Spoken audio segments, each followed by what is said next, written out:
বাংলাদেশে হিন্দু মুসলমানদের মধ্যে আসলে হিন্দু মুসলমানদের মধ্যে দাঙ্গা টাঙ্গা না, মানে একতরফা হিন্দুদের ওপরে হামলে পড়ার একটা অজুহাত খোঁজার জন্যে বাংলাদেশের এক শ্রেণীর লোক কিন্তু মরিয়া হয়ে চেষ্টা চালাচ্ছে, একেবারে ভয়ঙ্কর রকমভাবে মরিয়া হয়ে গেছে। কারণটা বোধগম্য, ওই যে ভারতের পশ্চিমবঙ্গে এখন বিজেপি সরকার গঠন করছে না, এবং তারপর সেখানে ওই যে কোরবানি নিয়ে কি সমস্যা, বাংলাদেশে ব্যাপকভাবে বট বাহিনী প্রচার করছে, পশ্চিমবঙ্গে মুসলমানদের উপরে নাকি আক্রমণ করা হচ্ছে। তো তাই যদি হয় তাহলে বাংলাদেশে হিন্দুদের ওপরে তারা একেবারে কোনো আক্রমণ করবে নাকি, কিছু করবে না, তা কি হয়, তারা তাদের তো হাত নিষ্পিস করছে, তাই না? এবং তারা হলো অজুহাত তৈরি করার চেষ্টা করছে। এখন বাংলাদেশের হিন্দুরা তো মনে করেন যে খুবই সন্তর্পণে থাকে, সমস্ত রকম ঝঞ্ঝাট থেকে নিজেদেরকে দূরে রাখার চেষ্টা করে, কিন্তু করলে হবে কি, বাংলাদেশের তৌহিদি জনতা যারা নাকি চেষ্টায় আছে এই হিন্দুদের ওপর আক্রমণ করার, তাদের তো অজুহাতের অভাব নাই। অজুহাত যদি নাও থাকে, অজুহাত তৈরি করতে হবে। এবং তারই একটা উজ্জ্বল নমুনা এই যে এখানে সিলেটের কি এক মন্দিরে, সেখানে এই যে একটা ছেলেকে পাঠাইছিল, তারা ওই তৌহিদি জনতাই পাঠাইছিল ওই মন্দিরের মধ্যে কোরআন রাখার জন্য। তো সেই ভিডিওটা এখানে আছে, আপনারা একটু দেখতে পারেন। এখানে এই যে ছেলেটাকে দেখা যাচ্ছে না, ওই ছেলেটার কাছেই কিন্তু কোরআন আছে, এবং ও ওই মন্দিরে, সিলেটের কোন এক মন্দিরে, জিউ মন্দির না কি মন্দির, তো ওই মন্দিরে কিন্তু সে কোরআন রাখার জন্য আসছিল। ওই যে সেই কোরআন দেখা যাচ্ছে, দেখছেন, ওই কোরআন রাখার জন্য আসছিল। এখন তাকে ধরছে।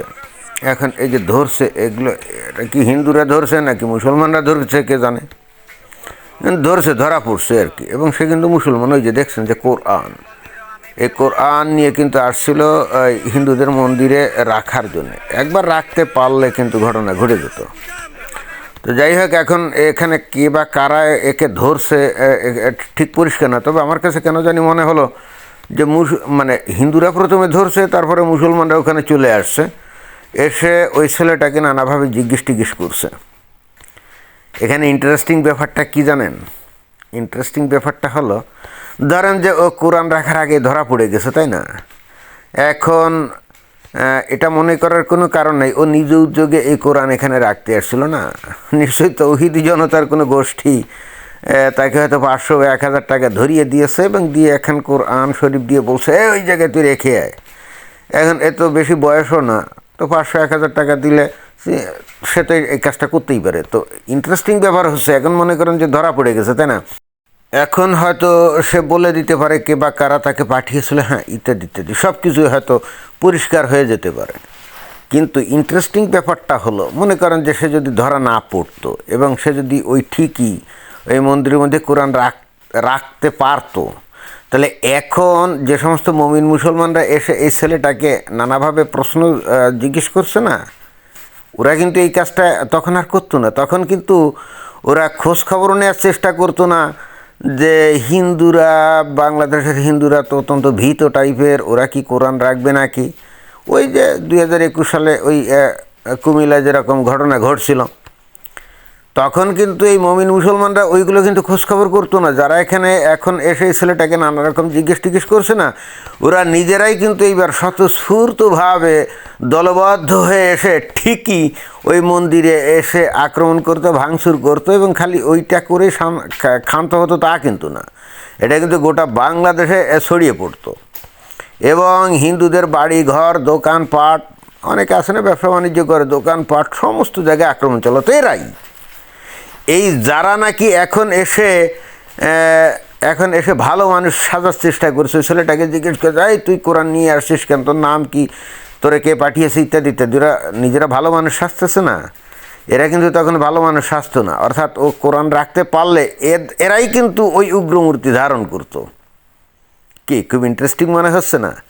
বাংলাদেশে ভাই এটাই পরিস্থিতি, কিন্তু এরকমই। এরা কিন্তু মনে মনে কিন্তু অখুশি অনেকটা, অর্থাৎ কোরআন রাখার আগে ধরা পড়ে গেছে, কিন্তু অনেকেই এখানে অখুশি, কারণ তারা তো চাচ্ছিল একটা অজুহাত।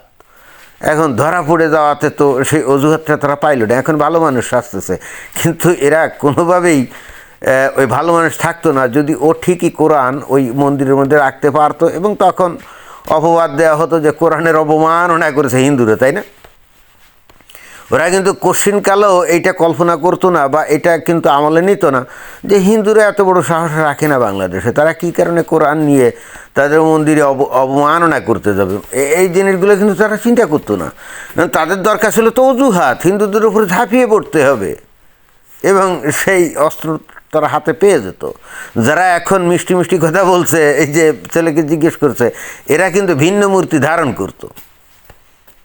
এবং this is the reality of Bangladesh. তো যাই হোক, এখন এই যে ধরা পড়ছে, কী হবে কে জানে, পুলিশের কাছে সোপর্দ হয়তো করবে, তারপর ওই ছেলে স্বীকার করবে, কি করবে না কে জানে। কারণ পুলিশ যেগুলো আছে তারা তো ভাই মুমিন মুসলমান, তারা তো কোনোভাবে একে দোষী সাব্যস্ত করতে চাইবে না, তাই না? অর্থাৎ পুলিশ যে একে আসলে খুব জোরের সাথে জিজ্ঞাসাবাদ করবে কে বা কারা তাকে পাঠিয়েছে, যদি সত্য কথা বলে দেয়ও তাহলেও পুলিশ সেটা মানে প্রকাশ করবে, এ নিয়ে কিন্তু যথেষ্ট সন্দেহ আছে। তো এই হলো বাংলাদেশের প্রকৃত চিত্র।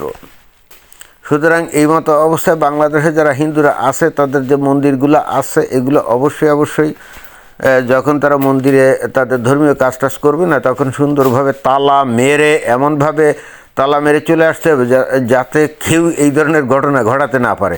আপনাদের বুঝতে হবে এখন কিন্তু আপনারা টার্গেটে আছেন। একটা অজুহাত এদের দরকার, যে অজুহাত পাওয়ার পর আপনাদের গোটা হিন্দু সমাজের উপরে এরা ঝাঁপিয়ে পড়তে পারে, বুঝছেন? এদের হাত কিন্তু নিষ্পিস করছে। অতএব বাংলাদেশের হিন্দু সম্প্রদায়ের উদ্দেশ্যে আমি বলছি, আপনারা সতর্ক থাকবেন। এখন কিন্তু এই ধরনের কিছু হবে। এই যে আজকে কোরআন হাতে ধরা পড়লো, দেখেন যেটা পরিষ্কার হয়ে যাবে যে কেউ না কেউ এদেরকে পাঠিয়েছে, হ্যাঁ, কিন্তু তাতে কিছুই যায় আসে না। ও রাখতে পারলে কিন্তু ঘটনা ঘটে যেত, খালি এখানে না, অন্য কোনো জায়গায় যদি এখন এইভাবে রাখতে খালি পারে, কোরআন ওই মন্দিরের মধ্যে অথবা প্রাঙ্গণে কোথাও যদি রাখতে পারে, ব্যাস, তখন কিন্তু মুমিন মুসলমান আর ভালো মানুষ থাকবে না। তখন কিন্তু একজোট হয়ে ঝাঁপিয়ে পড়বে। তখন কিন্তু এই প্রশ্ন করবে না বা এই চিন্তা করবে না যে হিন্দুরা তো এই কাজটা করতেই পারে না, আর করবেই বা কেন, মানে তো কোনো যুক্তি নেই, তাই না? মুসলমানদের কোরআন তো ওই মন্দিরে নিয়ে ওই কোনো দেবদেবতার পায়ের কাছে রাখার তো দরকার নেই, মানে এগুলো তো অপ্রয়োজনীয়। এগুলো হিন্দুরা করতে যাবে কোন দুঃখে? এটা করে তারা আসলে কী প্রমাণ করতে চায়? এটা তো কোনো কিছু প্রমাণিত হয় না, বাট তাতে কিছু যায় না। মুসলমানদের দরকার একটা অজুহাত, এবং সেটার জন্য তারা কিন্তু পাগল হয়ে গেছে। সো ভেরি কেয়ারফুল ভারতের হিন্দুরা, ওই বাংলাদেশের হিন্দুরা, আপনাদের মন্দিরগুলো পাহারা দেওয়া শুরু করেন, ভালো করে তালা চাবি মারেন, কেউ যেন কোনোভাবে এই কোরআন বা আরবি লেখা কোনো কাগজপত্র আপনাদের মন্দিরের মধ্যে ঢুকাতে না পারে। যদি ঢুকাতে একবার পারে, তখন এরা কিন্তু ওই ওই ওই ওই খোঁজ করবে না বা ওই চিন্তা করবে না যে আপনারা তো এটা করতেই পারেন না, এটা নিশ্চয়ই ওদের মধ্যে কেউ এই কাজটা করছে না, এই চিন্তা কিন্তু তারা করবে না, ইচ্ছাকৃতভাবেই করবে না। আশা করি বুঝছেন। ধন্যবাদ।